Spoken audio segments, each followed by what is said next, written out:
여러분, 엑스데이트 그날이라 6월 1일이 다가온다. 뭐 여러분들은 잘 알고 계실 겁니다. 이 엑스데이트가 뭔지, 그리고 6월 1일이 뭔지 말입니다.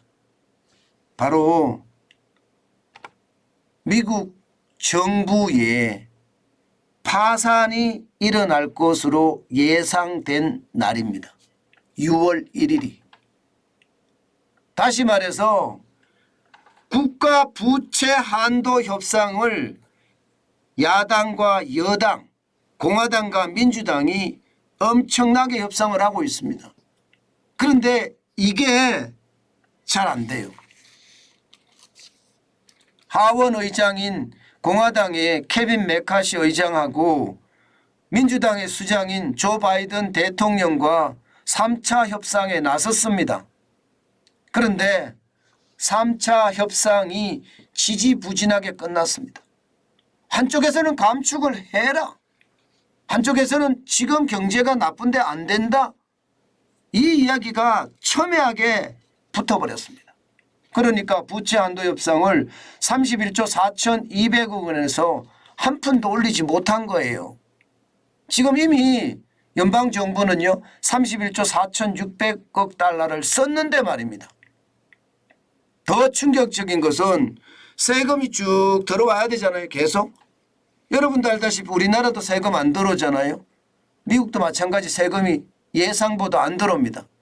그러니까 지금 6월 1일이 되면 있는 세금이고 뭐고 거둔 세금이고 다 쓰고 더 이상 세금을 쓸 돈이 없다는 거예요. 그러면 어떻게 될까요? 세금을 쓸 돈이 없으면. 아니 공무원들 월급 줄 수 있을까요?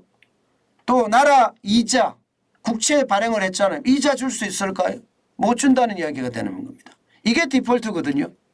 이런 디폴트가 예상했던 것보다가 굉장히 가까이 다가와 있다. 이런 얘기입니다. 예상했던 것보다가. 그러니까 시장은요. 이 시장이 화들짝 놀라고 있습니다. 어떤 이슈가 나오더라도요. 시장에 전혀 먹히지가 않는 거예요. 전혀. 예. 이게 뭐 좋은 이슈가 나오든 아니면 나쁜 이슈가 나오든 어느 것도 말입니다. 시장에 먹히지 않고요. 분명하게는요. 부채 한도 협상이 어떻게 됐느냐 이것만 시장에 지금 미치고 있습니다. 그러다 보니까 나스닥 종합지수 기술주 중심입니다. 1.26% 급나겠죠. 쭉쭉쭉. 예. 시장은요. 부채 한도 협상이 어떻게 되는가만 지켜보고 있다가 실망 매물이 쏟아진 거예요. 160.53이 빠져서 12,560.25로 마감을 했습니다. 마찬가지로 S&P 500 지수 대형주도 마찬가지 모양을 나타내고 있습니다.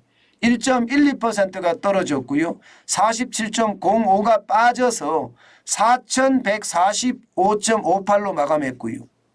시장은 뭐 부채 한도만 어떻게 들어가는지 보고 있다 이렇게 해도 과언이 아니죠. 마찬가지로 블루칩 중심인 다우산업지수도 0.69%가 빠져서 231.07이 떨어졌습니다.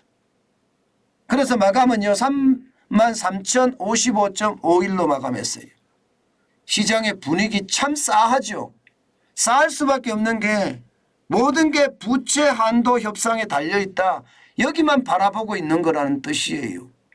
그런데 여러분 이렇게 한쪽에 굉장히 집착하는 모습을 보이는 거 이것은 어째 보면 말입니다. 어째 보면 시장에는 호재가 될 수도 있겠는데 이런 생각을 하시는 분들도 사실은 생겼습니다. 왜냐고요? 호재가 될 수 있다는 거 생각하는 것은요. 그만큼 이 부채 한도 협상이 타결이 되면 시장의 분위기는 완전히 달라질 거다 이렇게 예상하는 겁니다. 완전히 달라질 거다. 실제 여러분 지표에서도 나타납니다. 지표에서도. 이거 보세요. 예, 미국 1년물 국채 CDS 프리미엄 쉽게 말하면 부도 위험 지표를 나타내는데요. 지난 5월 19일에 156.74까지 기록을 하면서 이 미국의 어떤 부채 한도가 시장에 엄청난 위험으로 작동을 한다 이렇게 보였습니다. 그런데 여러분 보시다시피 5월 22일 기준으로 그야말로 폭락했죠. 112.89를 기록하고 있습니다. 112.89. 그러면 지난 4월 25일에 110.67하고도 지금 비슷해졌다는 이야기잖아요. 결국 말입니다. 부채 한도 협상은 디폴트까지 국가 부도까지는 가지 않겠지만 결국 타결이 될 거다. 그 타결이 될 때는 미국의 1년물 국채 CDS 프리미엄이라는 게 미국의 부도가 얼마나 많이 날지 그에 대한 위험 지표를 나타내는 건데 툭 떨어졌다는 것은 협상이 가까워졌다는 이야기가 되는 건가요? 그래서 많은 분들이 시장을 보면서요.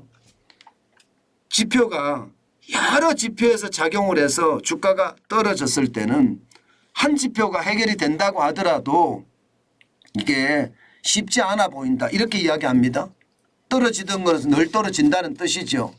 그런데 이게 다양한 지표가 아닌 한 지표에 얽매여 있다. 이것은 어째 보면 말입니다. 여러분. 저 지표만 해결이 되면 시장은 확 달라진다. 이렇게 해결할 수가 있습니다. 실제로 말입니다. 미국 서비스업 구매관리자 지수 PMI잖아요. 이게 55.1까지 나왔거든요. 지난달에는 53.6이었습니다. 굉장히 상승했잖아요. 시장에 먹히지 않았습니다. 마찬가지로 말입니다.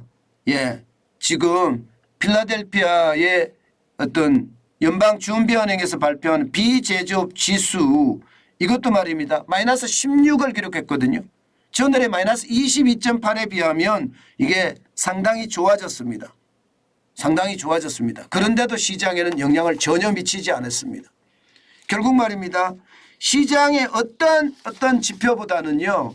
지금 제일 중요한 게 부채 한도에 대한 지표다.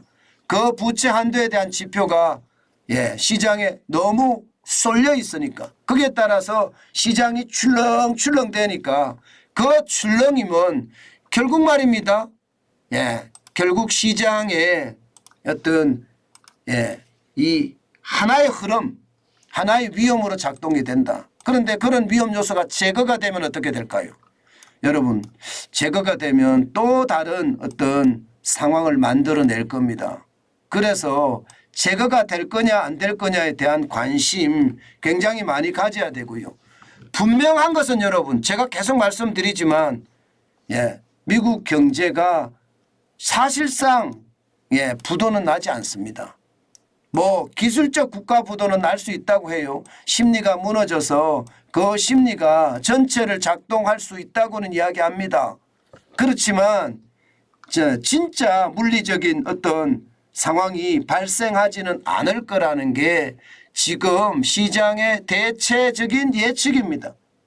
시장의 대체적인 예측이에요. 그렇게 생각하면 여러분 지금 시장은요. 그 어느 때보다 우리가 예의주시해야 되고요. 또 예의주시하면서 시장의 분위기도 저는 우리가 속으로 다 가져가야 된다. 저는 이런 생각 진짜 많이 하거든요. 여러분 시장이라는 게 매일 다릅니다. 매일 다릅니다. 그 다른 시장을 우리는 어떻게 조율하는지 이것도 굉장히 중요하거든요. 또 어떻게 이해해야 될지 이것도 굉장히 중요한데 오늘 시장은 그런 것 같습니다. 뭐 최근의 시장이라고 봐야 되겠죠. 꼭 오늘 시장만 그런 건 아니고요. 계속해서 시장에 나오는 어떤 모양새는 부채 한도에 어떤 집중되어 있는 모양새 저는 그렇게 많이 보이거든요. 그래서 여러분 오늘 시장은 적극적으로 대응하기보다는요. 시장을 관망하는 자세. 요즘 시장은 들어가는 게 아닌 것 같아요. 이게 전문 투자자 내지는 전업 투자자는 뭐 요즘 시장에서 투자해서 돈 벌려고 생각을 하겠지만 우리처럼 생업에 종사하면서 이게 저축하는 주식을 저축하는 투자자는 지금 같은 시장에서는 관망 대신에 내 일에 내 생업에 최선을 다해서 살아가는 것 그게 지금은 굉장히 중요해 보입니다.